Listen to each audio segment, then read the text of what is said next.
Sawadee and welcome back to another episode here for mindful communication and mindful media consumption as part of the Funky Pod. In today's episode, we're going to embark on an immersive exploration, if you will, of the transformative power of storytelling in media. So join me. My name is Sasha. We know each other by now as we delve into the intricate world of narrative, unravel the hero's journey, and examine how effective storytelling can shape opinions and behaviors. So I hope you're ready because we will try to get inspired together by the immense influence of storytelling in our lives. So you can already see from my quick intro here how important I think storytelling is. So without further ado, let's jump right into it. The art and psychology of storytelling. Why does it matter? So if you look at storytelling as it is, right? Like just at the word storytelling, what it means. For me, it's a real important art form. And I think this art form is deeply rooted in the human experience. It means like everyone's telling stories, right? We see it in advertising, yes, in entertainment, sure. We see it maybe even in education. But we see it also in all other areas of life. Children tell each other stories when they're playing. Right? So storytelling is deeply rooted within our own experience. So we're gonna try to dive into the art and psychology of storytelling in the next few minutes. We'll try to explore how stories can captivate our minds, our hearts, how the cognitive process that occurs when we engage with narratives develops, and we hopefully figure out the emotional connection or why there is such an emotional connection to well-told stories. So from the concept of narrative transportation to the power of identification, that's what we hopefully try to uncover in the next 10 minutes or so. Yeah. So we will figure out why storytelling is such a powerful medium of communication. The first thing we have to understand, though, is an archetypal narrative. Because in every story, there's the so-called hero's journey. So that's at the core of many, many powerful narratives, okay? So the term hero's journey was phrased by a scholar, by Mr. Joseph Campbell back then, and he figured out that lots of stories, they have like this universal pattern, like it be that myth, legends, contemporary stories even. They all have this universal pattern.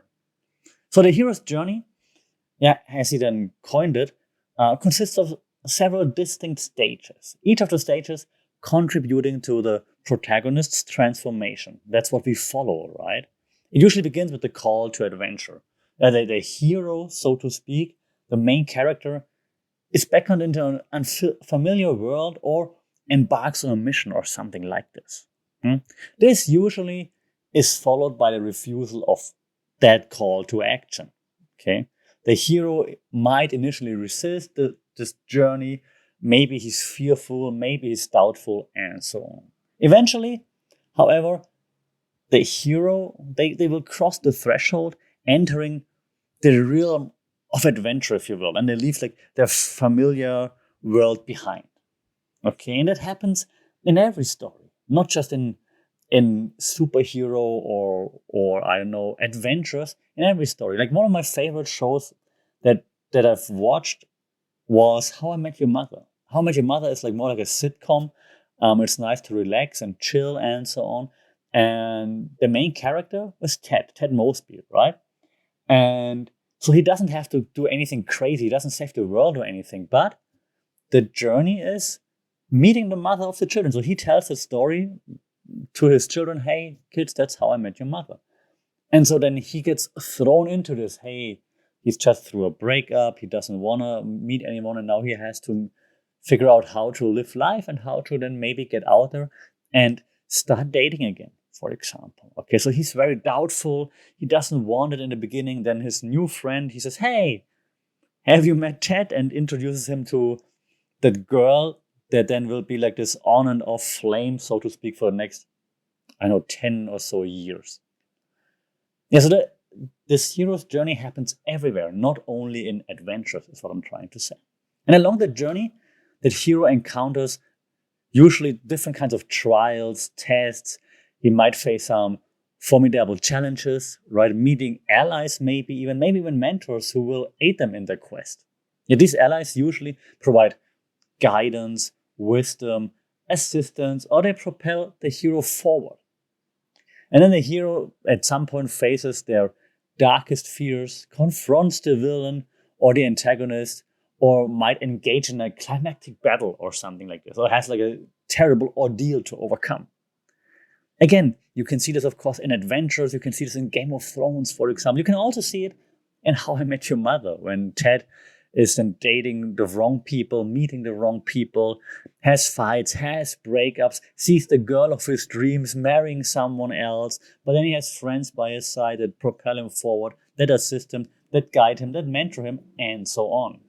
Okay? Then there are side battles, of course. You have them in Game of Thrones, the romantic conquest, for example. In How I Met Your Mother, you have him losing his job. There are some side battles, some things that the hero has to face while he's moving forward. Okay? So, and through this whole journey, the hero undergoes usually a profound transformation. So he's not the same that he was in the beginning. And they experience an inner revelation of self-discovery.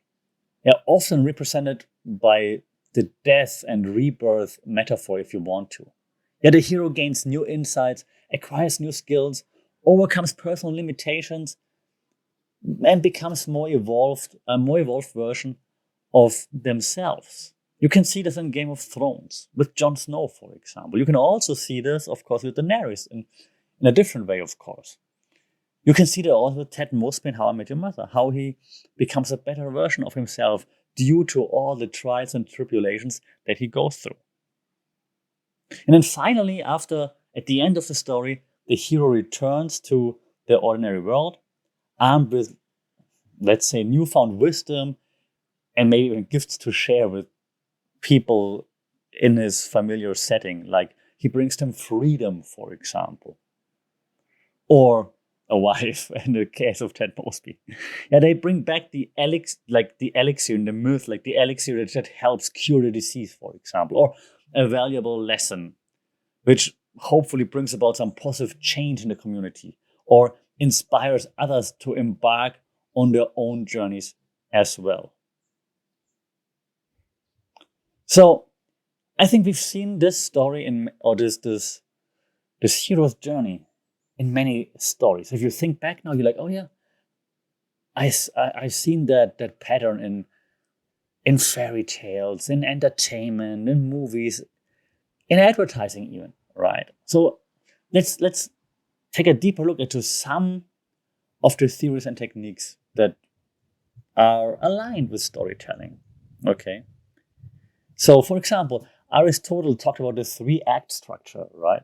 So it's kind of like a framework for building narratives with compelling setups, conflicts, and resolutions. Those are the 3 acts, right? You set it up, you have a conflict happening, and then a resolution in the end.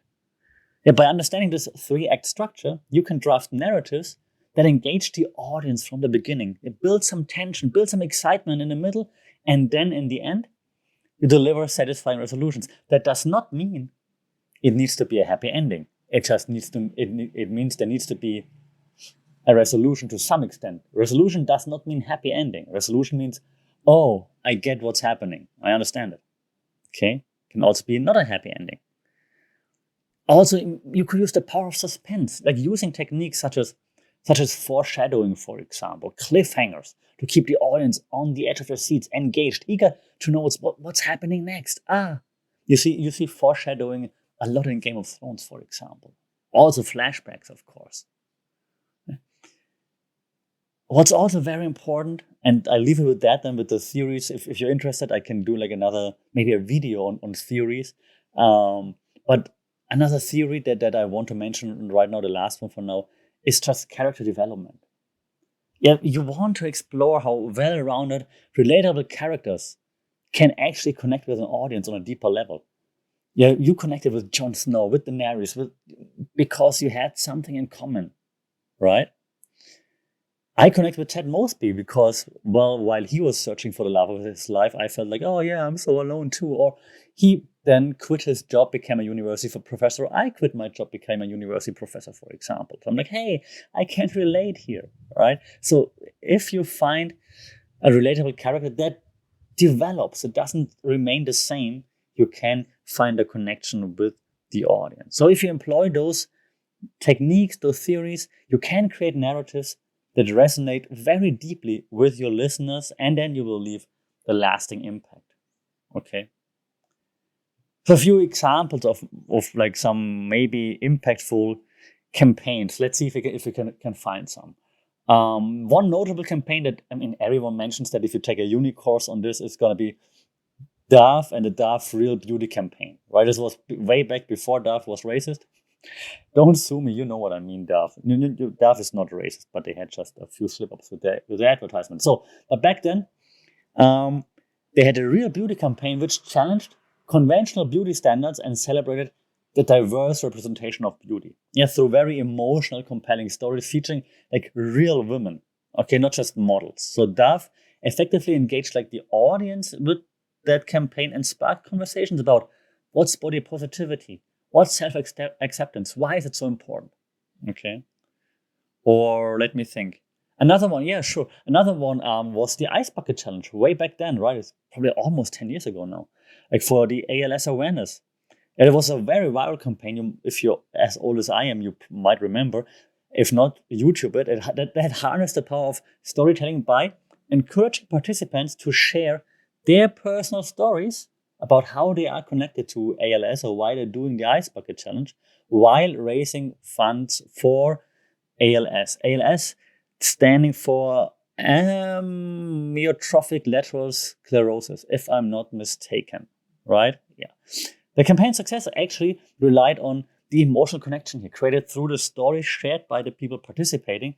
And this inspired like a widespread movement back then. At university, I participated too, for example, and significantly then in return contributed to fundraising efforts. But it's not just this, it's also like brands like Nike, for example, who utilize storytelling to align themselves with social issues, for example. I think one of the better examples that Nike did, but Nike does it a lot. They also just dropped a very cool advertisement with Nikola Jokic from the Denver Nuggets, the NBA champions of this season. If you want to check it out, it's very short but very sweet also.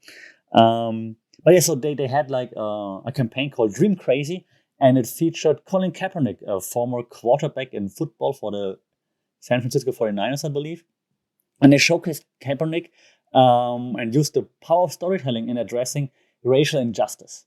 And they advocated for social change, because that was the big thing for Colin Kaepernick. He was the one who started to kneel during the national anthem in the US, if you remember that.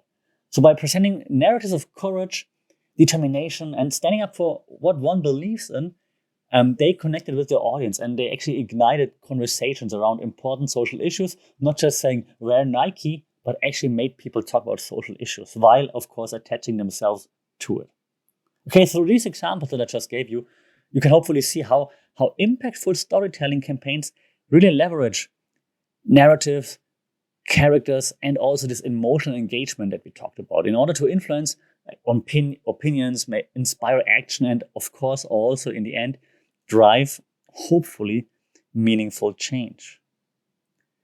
Right, so you can probably hear from my voice like how excited I am about the topic. So I try to keep those podcast episodes shortish and don't want to make it a lecture. So I'm wrapping up in just a second. If you want to know more, shout out. I'm always happy to talk about storytelling because I think it's incredibly important and just incredibly, also helpful to understand it. So I hope, while I conclude this hopefully somewhat immersive exploration of the power of storytelling in media, that you take something away from that. And we talked about the art and psychology of storytelling. We talked about the hero's journey. We talked about storytelling techniques. We talked about the depth of narratives. So we covered quite some ground here. So I hope you remember, as storytellers, you do have the power to shape perceptions, inspire change, and, very important, foster connections. So I hope, we use this power mindfully.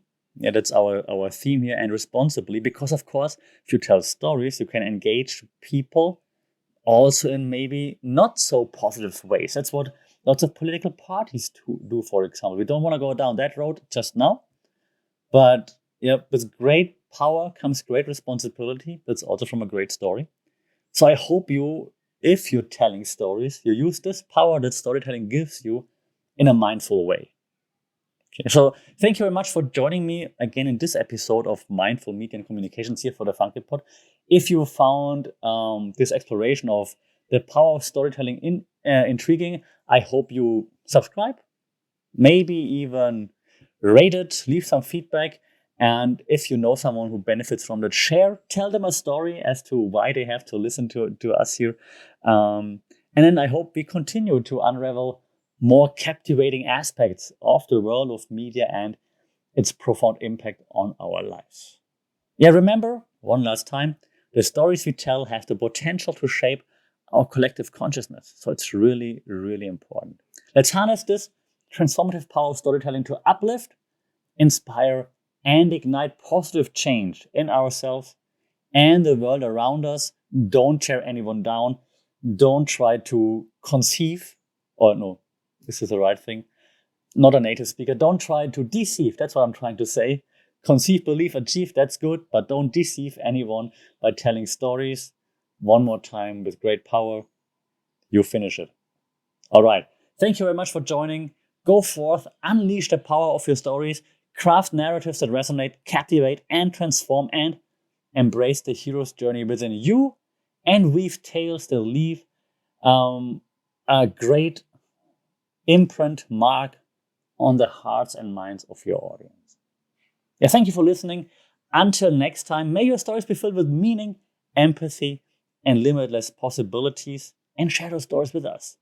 Until then, stay safe, take care. Sawadee Ka.